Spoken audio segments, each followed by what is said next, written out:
Prólogo. Paris. Eles devem estar me procurando neste exato momento. Paro nos degraus de granito do museu, procurando o corrimão para conseguir ficar de pé. Uma dor mais aguda que nunca atinge o lado esquerdo do meu quadril, ainda não totalmente curado desde a fratura do ano passado. Na Avenida Winston Churchill, através da cúpula de vidro do Grand Palais, o céu de março é rosado ao pôr do sol. Espio em volta da entrada arqueada do Petit Palais. Das colossais colunas de pedra sai uma faixa vermelha que desce de uma altura de 2 andares. Do Sanzan de Magie du Cirque. 200 anos de magia do circo. Ela é enfeitada com elefantes, um tigre e um palhaço, suas cores bem mais vivas em minhas lembranças. Deveria ter dito a alguém que estava partindo, mas eles tentariam me impedir. Minha fuga, planejada havia meses, desde que eu tinha lido no Times sobre a abertura da exposição, foi bem orquestrada. Subornei um auxiliar no asilo para tirar a foto que eu precisava para fazer o passaporte e paguei pela passagem de avião em dinheiro vivo. Quase fui pega quando o táxi que chamei parou diante da casa, no escuro da madrugada e buzinou alto. Mas o guarda continuou dormindo à mesa. Reunindo todas as minhas forças, começo a subir de novo dando um passo doloroso por vez. No lobby, a noite de abertura já está a toda. Grupos de homens em smokings e mulheres em vestido de festa se misturam debaixo do teto abobadado, com uma decoração elaborada. Conversas em francês se espalham ao meu redor como um perfume há muito esquecido, que tento inalar desesperadamente. Palavras familiares me vêm à mente. Primeiro, como um pequeno riacho. Em seguida, como um grande rio, embora faça meio século que eu não as escute. Não paro na recepção para fazer o check-in. Ninguém está esperando por mim. Em vez disso, desviando dos aperitivos e champanhes servidos por garçons, abro caminho pelo chão de mosaico, passo por paredes com murais e sigo para a exposição circense, cuja entrada ostenta uma pequena versão da faixa lá de fora. Há fotos ampliadas e suspensas do teto, por um fio muito fino para ser percebido, imagens de um engolidor de espada e cavalos, dançarinos e ainda mais palhaços. Das mesas que ficam embaixo de cada fotografia, os nomes me voltam à mente como uma canção. Doni, Neuhoff, grandes dinastias circenses europeias desaparecidas pela guerra e pelo tempo. No último dos nomes, meus olhos começam a arder. Para além das fotos, está dependurado um grande e gasto cartaz de uma mulher suspensa pelos braços, em cordas de seda, uma perna estendida atrás dela em um arabesco em pleno ar. Mal consigo reconhecer seu rosto e seu corpo jovem.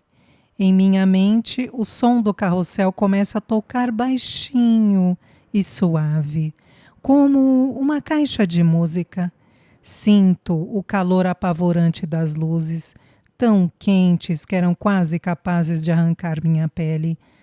Um trapézio foi colocado acima da exposição, como se estivesse em pleno voo.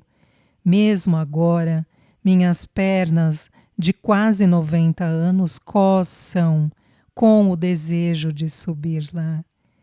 Mas não há tempo para lembranças. Chegar até aqui levou mais tempo do que eu esperava, como tudo mais nesses dias, e não posso desperdiçar um minuto. Engolindo o nó que se formou em minha garganta, vou adiante. Passo por fantasias e adereços, artefatos de uma civilização perdida. Finalmente, alcanço o vagão. Alguns painéis laterais foram removidos para revelar os pequenos e apertados leitos dentro dele. Fico espantada com o tamanho compacto, menos que a metade do meu quarto compartilhado no asilo. Parecia tão maior em meu pensamento. Havíamos realmente vivido ali por meses a fio. Estico a mão para tocar na madeira apodrecida, embora soubesse que o vagão era o mesmo no minuto em que o vira no papel. Alguma coisa no meu coração tinha muito medo de acreditar até agora. Vozes crescem atrás de mim. Dou uma breve olhada por sobre o ombro. A recepção está se dispersando e os convidados se aproximam da exposição. Em alguns poucos minutos será tarde demais. Olho mais uma vez para trás. Depois me agacho para deslizar por baixo do cordão de veludo. Esconda-se, uma voz parece me dizer. O instinto longamente adormecido despertando em mim mais uma vez. Mas, em vez disso, passo minha mão por baixo do fundo do vagão. O compartimento está lá, exatamente como me lembrava. A porta ainda está presa, mas se eu a pressionar o suficiente, ela abre com um leve ruído e imagino o entusiasmo de uma jovem garota, olhando um convite manuscrito para um encontro secreto.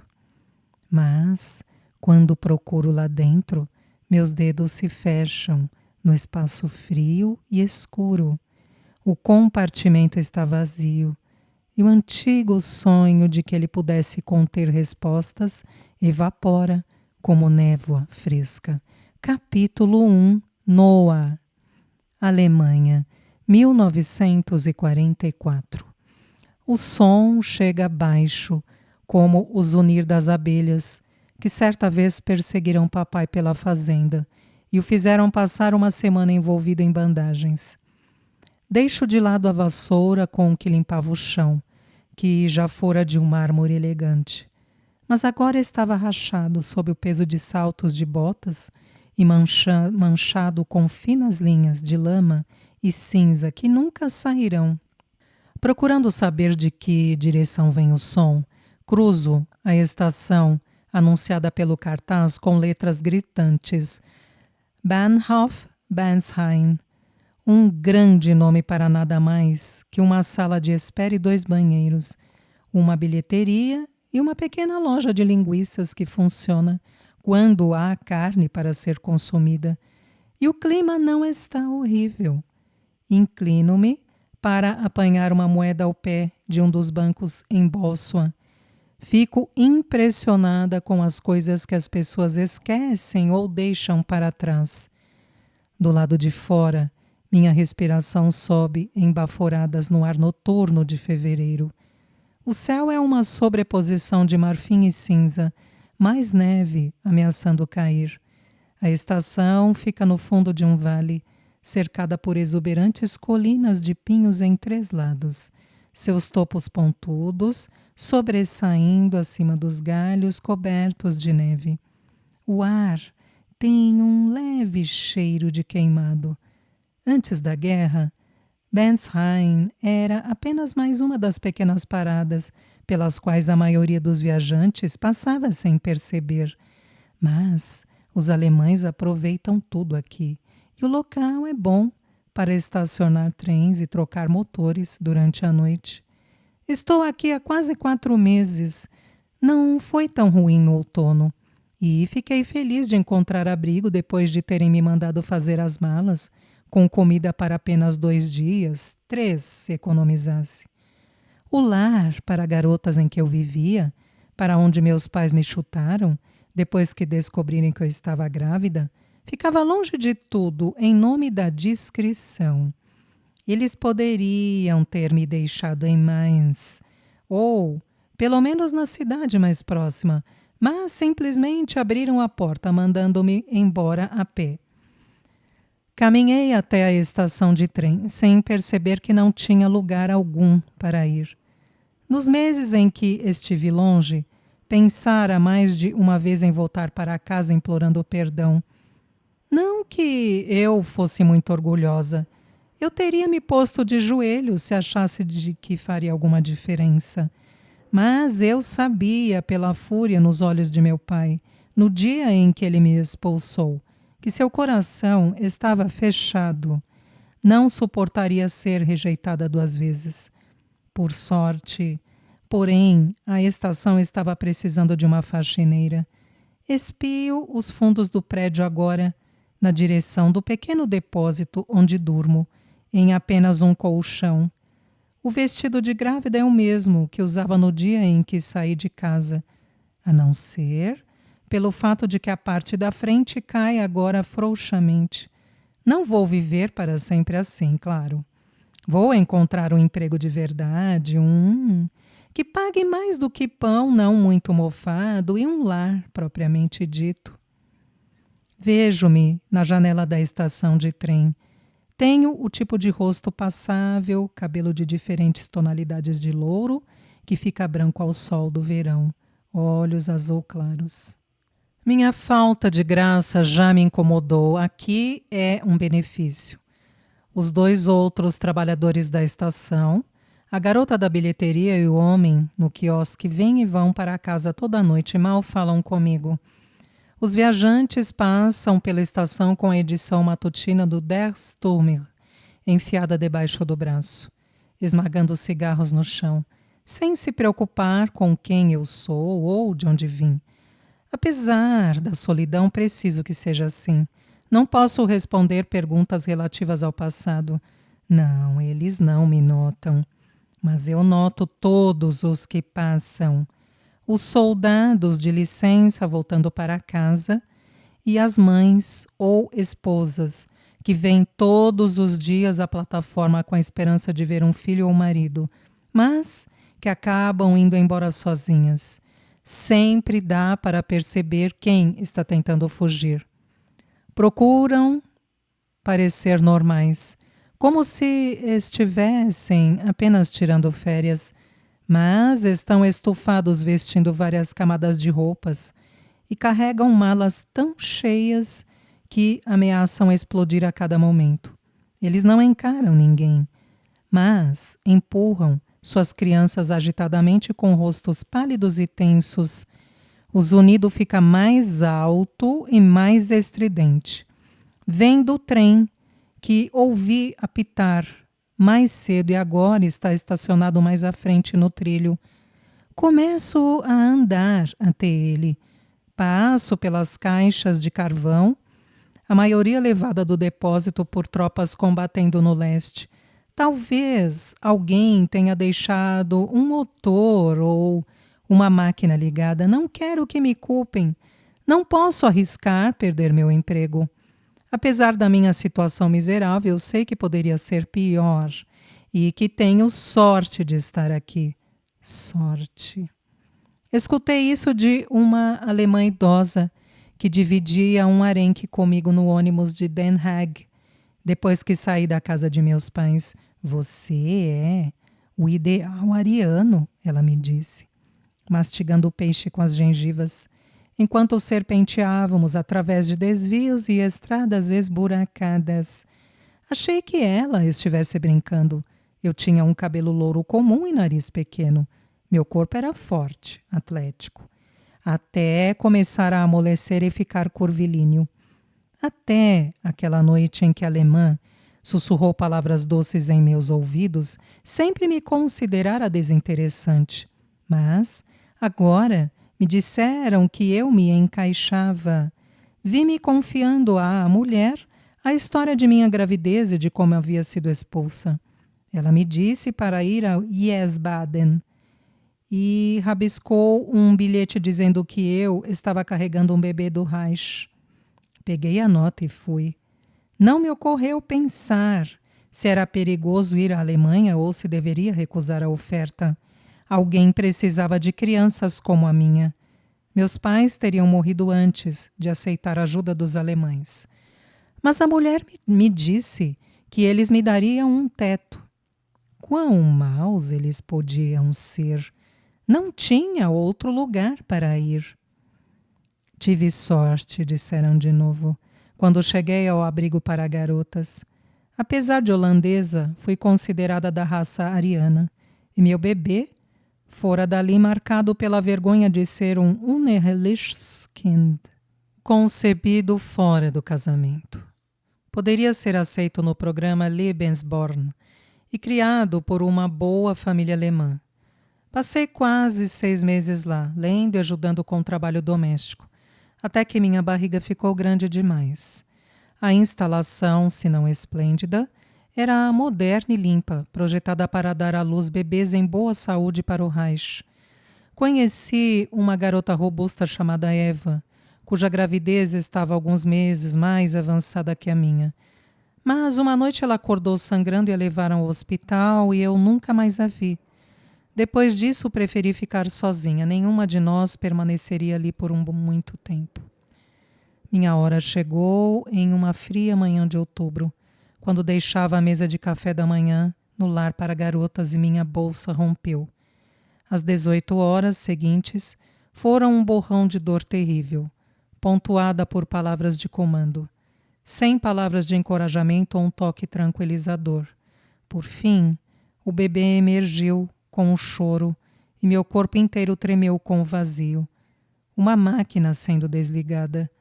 Um olhar estranho perpassou os olhos da enfermeira. Que foi? Perguntei. Eu não deveria ver o bebê, mas lutei contra a dor para me sentar ereta. Que há de errado? Está tudo bem, assegurou o doutor. A criança é saudável.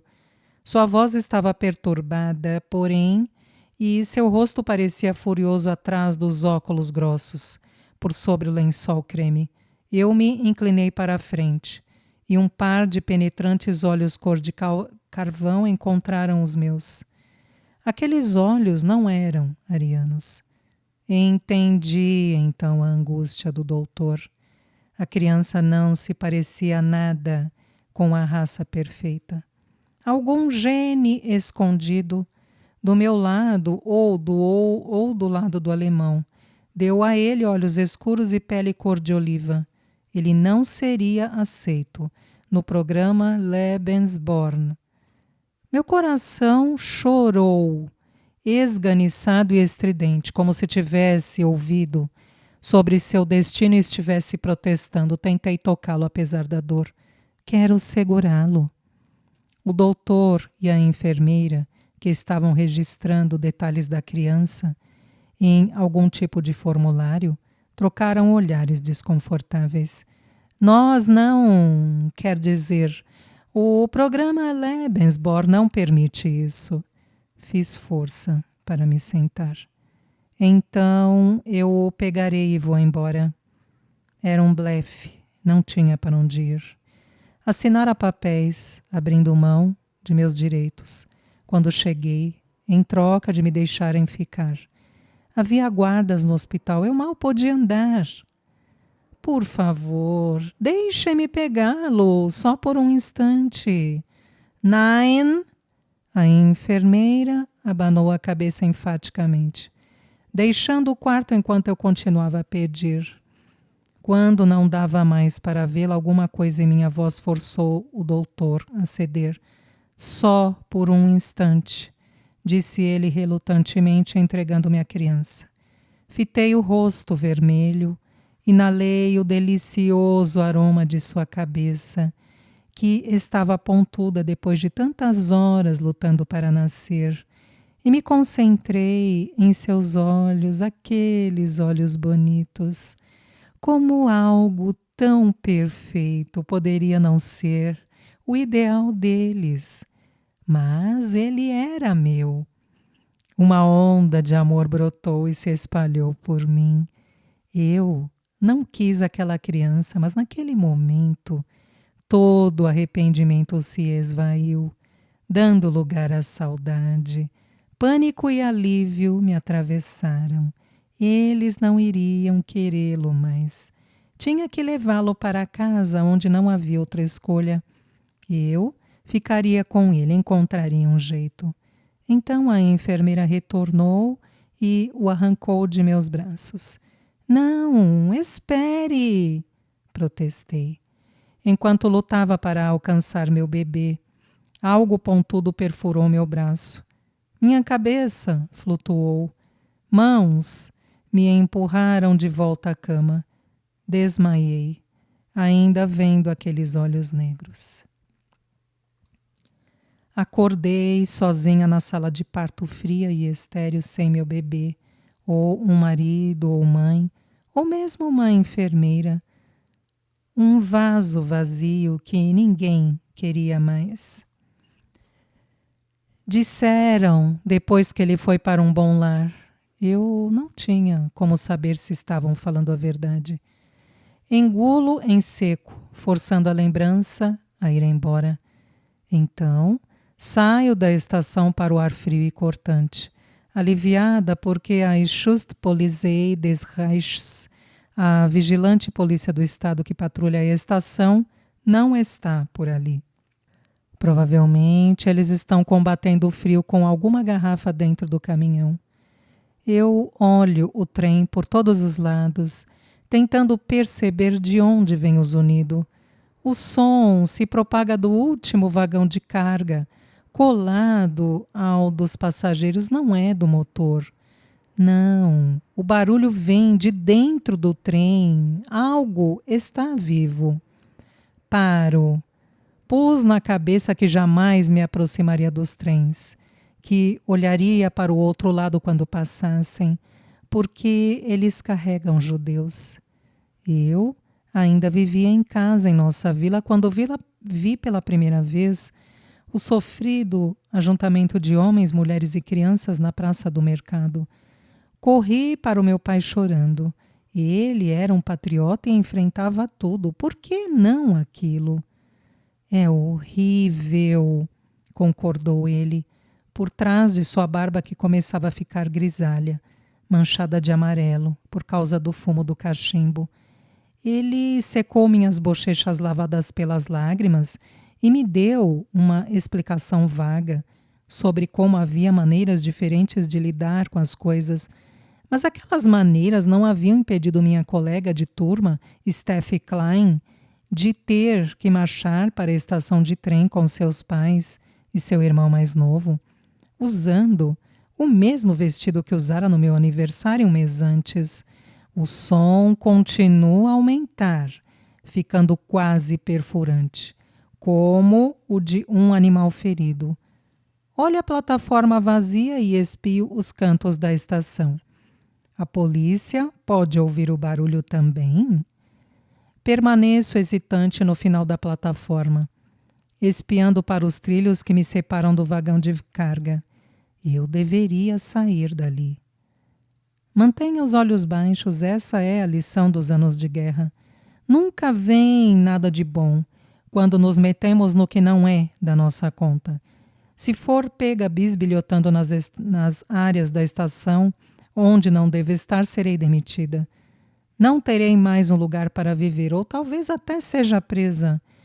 Mas nunca fui boa em evitar olhar as coisas. Muito curiosa, minha mãe me dizia quando eu era pequena. Sempre precisava saber. Dou passos para a frente, incapaz de ignorar o barulho que quanto mais me aproximo, mais parece um choro. E quando chego mais perto, vejo o pequeno pé no vão da porta entreaberta do vagão de carga. Abro a porta. Ah! Minha voz ecoa perigosamente pela escuridão, pronta para ser ouvida.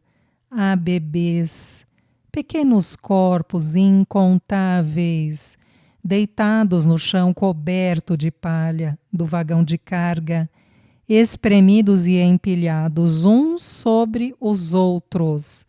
A maioria nem se mexe, e eu não consigo distinguir se estão mortos ou dormindo. Do meio da quietude, choros lamentosos se misturam a soluços e gemidos como o balido de ovelhas. Seguro-me à lateral do vagão de carga, lutando para respirar por sobre o cheiro de urina, fezes e vômito que me toma de assalto. Desde que cheguei aqui, Me fechei para as imagens como se fossem um pesadelo ou um filme que não podiam ser reais. E isso é diferente, no entanto. Tantos bebês sozinhos, arrancados dos braços de suas mães. Meu estômago começa a queimar. Permaneço desamparada diante do vagão de carga, paralisada de choque. De onde vieram esses bebês? Devem ter acabado de chegar, porque com certeza não resistiriam a esta temperatura congelante. Tenho visto os trens seguindo para o leste há meses, lotados de pessoas onde deveriam estar gado e sacas de cereais.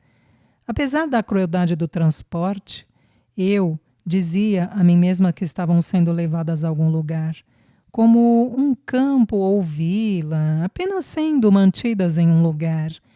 A ideia era confusa em minha mente, mas imaginava um lugar com cabanas ou tendas, talvez, como o parque à beira-mar que fica ao sul de nossa vila na Holanda, para onde iam aqueles que não podiam pagar por férias de verdade, ou preferiam algo mais rústico, realojamento.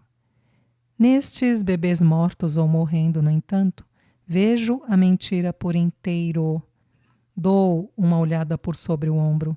Os trens com pessoas são sempre protegidos por guardas, mas aqui não há ninguém, porque simplesmente não há chance de as crianças escaparem. Bem perto de mim há uma criança de pele cinza, os lábios azuis. Tento espanar a fina camada de gelo de seus cílios, mas ela já está dura e morta. Retiro minha mão, observando os outros. A maioria dos bebês está nua ou apenas enrolada em um cobertor ou tecido, sem qualquer coisa que possa protegê-los do frio severo. Mas no centro do carro, duas pequenas botinhas de um rosa pálido sobressaem, enrijecidas no ar, pertencentes a um bebê que, não fosse por elas, estaria completamente nu. Alguém teve a preocupação de tricotá-las, ponto a ponto. Um suspiro escapa de meus lábios.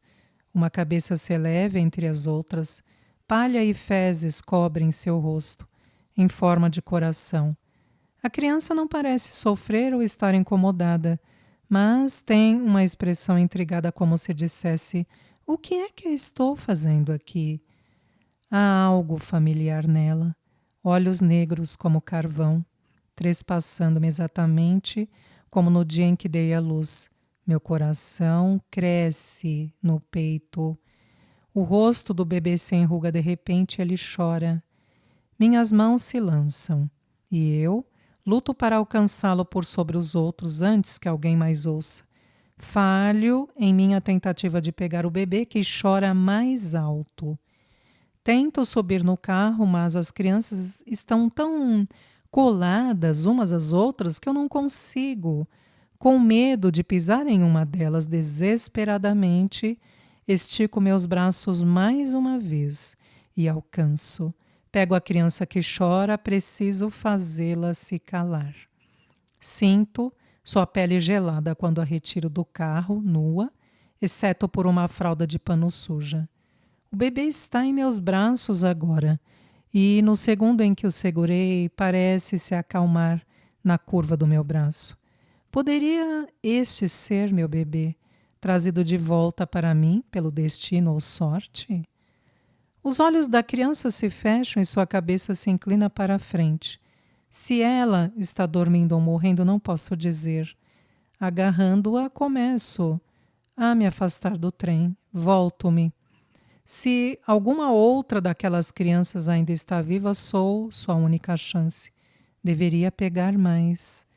Mas o bebê que estou segurando chora de novo. O som agudo cortando o silêncio. Cubro sua boca e corro de volta à estação. Caminho até ao depósito onde durmo.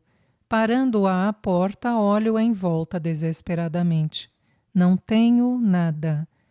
Mudando de ideia, entro no banheiro feminino, mal percebendo o cheiro úmido de sempre, depois de sentir o do vagão de carga. Na pia, limpo a sujeira do rosto da criança, com um dos trapos que uso para faxinar. O bebê está mais quente agora, mas 2 de seus dedos do pé estão azuis e eu me pergunto se os perderá. De onde ele veio? Abro a fralda imunda. A criança é um garoto como o meu. Mais perto agora, posso ver que seu pequenino pênis parece diferente do dos alemães, ou do garoto que me mostrou dele quando eu tinha 7 anos, circuncisado. Steph me dissera a palavra uma vez, explicando o que haviam feito com seu irmão mais novo. A criança é judia, não é minha. Dou um passo para trás quando me dou conta da realidade, que sabia o tempo todo. Não posso ficar com um bebê judeu, ou qualquer bebê que seja, sozinha, limpando a estação 12 horas por dia. Em que estava pensando? O bebê começa a rolar de lado do peitoril perto da pia em que o deixei. Dou um pulo para a frente, pegando-o antes que caia no chão duro. Não estou acostumada com bebês e o seguro à distância de um braço agora, como se ele fosse um animal perigoso. Mas ele se aproxima, acomodando-se em meu pescoço. Desajeitadamente, faço uma fralda com o outro trapo. Então, carrego a criança para fora do banheiro e da estação, encaminhando de volta ao vagão de carga. Tenho que botá-lo de volta no trem, como se nada disso tivesse acontecido. Ao final da plataforma, congelo. Um dos guardas está caminhando agora ao lado dos trilhos e impede que eu alcance novamente o trem. Olho desesperadamente em todas as direções. Ao lado da estação, há um caminhão de entrega de leite, com a caçamba atulhada de grandes latas. Impulsivamente caminho em sua direção. Enfio o bebê em uma das latas, tentando não pensar em quanto o metal deve estar frio ao contato de sua pele. Ele não solta nenhum som, mas apenas me fita desamparadamente. Enfio-me debaixo de um banco, quando a porta do caminhão bate. Em um segundo ele vai partir, levando o bebê com ele. E ninguém vai saber o que eu fiz.